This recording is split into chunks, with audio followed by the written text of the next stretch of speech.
ఈ జగత్తు అనాది కాలం నుండి ఆదిశక్తితో నడుస్తోంది.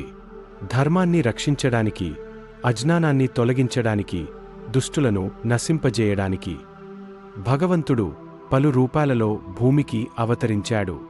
ఈ వీడియోలో మనం పరమపావనమైన శ్రీమహావిష్ణువు యొక్క దశావతారాల గాథను తెలుసుకోబోతున్నాం. ప్రతి అవతారం వెనక ఒక గొప్ప ఉద్దేశం, ఒక అద్భుతమైన కథ మరియు ఒక లోతైన సందేశం ఉంది. ఈ ప్రయాణంలో మనతో పాటు ఉండండి. మీ హృదయాన్ని తాకే భక్తి, జ్ఞానం, మిస్టరీలతో కూడిన ఒక అద్భుతమైన విశ్వంలోకి అడుగు పెట్టండి. ఇప్పుడు దశావతారాల లోతైన ప్రపంచంలోకి ప్రయాణం మొదలు పెడదాం. ఏ శక్తి నిద్రించినా ధర్మం జాగృతం అవుతుంది. కాలం మారినా దేవుడు మారడు. అధర్మం పెరిగితే నిశ్శబ్దంగా ఓ శక్తి అవతరిస్తుంది. మత్స్య అవతారం సత్యయుగం. వేదాలు మాయమయ్యాయి. సముద్రం అంతా ముంచేసింది.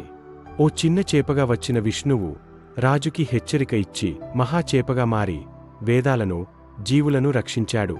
లక్ష్యం వేదాలను, జీవరాశిని ప్రళయపు నీటిలోంచి కాపాడటం. కూర్మ అవతారం సత్యయుగం. పాలసముద్ర మథనంలో పర్వతం మునిగిపోతుంటే ఓ తాబేలు రూపంలో వచ్చిన విష్ణువు పర్వతాన్ని మోయడం ద్వారా అమృతాన్ని సాధించేందుకు సహాయపడ్డాడు.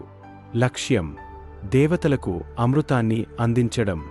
వరాహ అవతారం సత్యయుగం. భూమాతను రాక్షసుడు నీటిలోకి లాగేశాడు. విష్ణువు వరాహరూపంగా వచ్చి నీటిలోకి దూకి భూమిని తన దంతాలతో పైకి లాగ రక్షించాడు.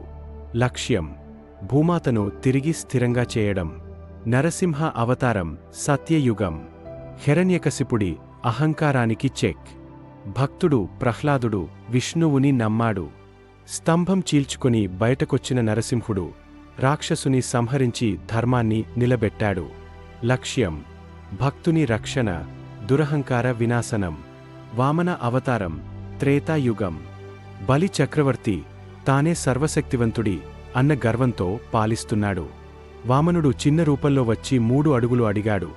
1 అడుగుతో భూమి, 2 అడుగుతో ఆకాశం, 3 అడుగుతో అతని తలపై ఉంచి గర్వాన్ని అణిచాడు. లక్ష్యం గర్వాన్ని తగ్గించి ధర్మాన్ని స్థాపించడం.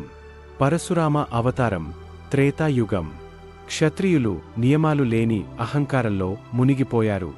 పరశురాముడు తన పరశుతో ధర్మాన్ని నిలబెట్టాడు. లక్ష్యం దుర్మార్గుల నిర్మూలనం, ధర్మ పరిరక్షణ. శ్రీరామ అవతారం త్రేతాయుగం. ధర్మాన్ని పాడుచేస్తున్న రావణుడిని సంహరించేందుకు శ్రీరాముడు అవతరించాడు. సీతమ్మను రక్షించి ఆదర్శరాజుగా నిలిచాడు. లక్ష్యం ధర్మస్థాపన, ఆదర్శ జీవితం. శ్రీకృష్ణ అవతారం ద్వాపరయుగం. లీలా పురుషోత్తముడైన కృష్ణుడు బాల్యం నుంచి యుద్ధానికి గీతోపదేశం వరకు జీవితం మొత్తం ధర్మబోధన. లక్ష్యం భగవద్గీత ద్వారా ధర్మ మార్గాన్ని నేర్పడం. బుద్ధ అవతారం కలియుగం ప్రారంభం. బుద్ధుడు ఆశ లేని జీవన మార్గం, అహింసా ధర్మాన్ని బోధించాడు.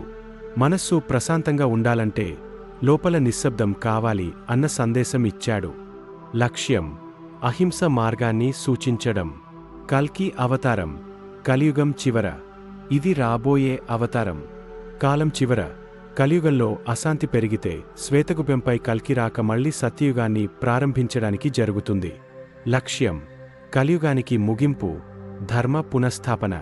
కాలం మారొచ్చు, మనిషి మారొచ్చు, కాని ధర్మాన్ని కాపాడే శక్తి మాత్రం ఎన్నిసార్లు అయినా అవతరిస్తుంది.